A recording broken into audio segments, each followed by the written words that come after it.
Since 2014, I have been using Nearpod in my classroom.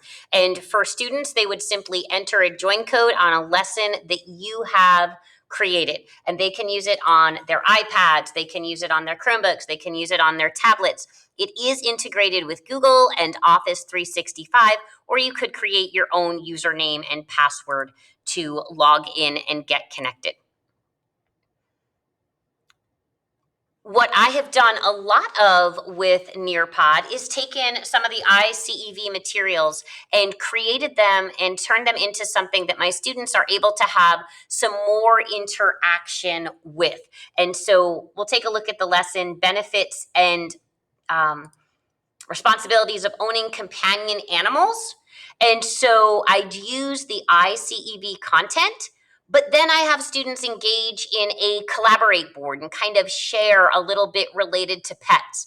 And then as we move through, I have the concept of the fill in the blank notes, but I have them thinking about that content as well. And so we had the word euthanize. What do you think it means? And so building on that content. And this gives me a way to kind of check in with students as we go through, get them thinking, make sure that they are engaging with the content. It is easy to create a lesson. You would go into create and lesson. If your school had a subscription, you'd be able to use Google Slides. But once you have this set up, you are able to add video and slides and web content. There are 3D diagrams. Now, they do have a limited collection right now, but I know that sometimes if we have an animal science class, we might be interacting with the 3D animal cell. If we are going on a field trip, we want to virtually bring our students somewhere. There are field trips. There's the collaborate board. So there's a lot of ways to give your students a chance to interact with content. My students, we do Time to Climb. It's a competitive event, but again, a content review. And I'm going to back out of this. In the end, after a lesson happens, you are able to get a report of how your students actually did.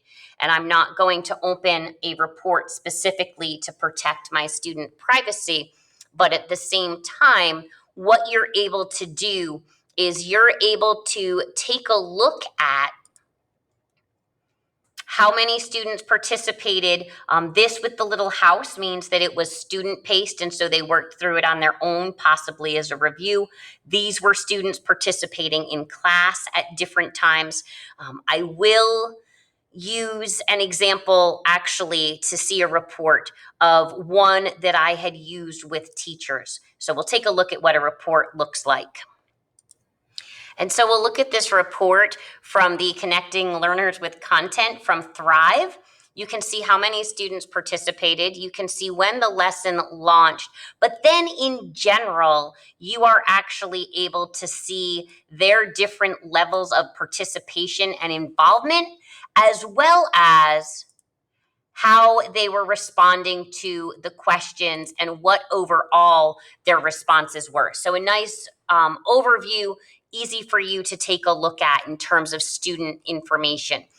Additionally, there is the opportunity at Nearpod to search for ready-made lesson plans. Some are free, some need to get paid for, but if you go ahead and you go to Nearpod Library, and let's say I wanted something on plants, I then have the ability to identify based on grade level, based on content. I could even base on standards, or if I wanted videos or activities. So again, rich information, some already free and created and available.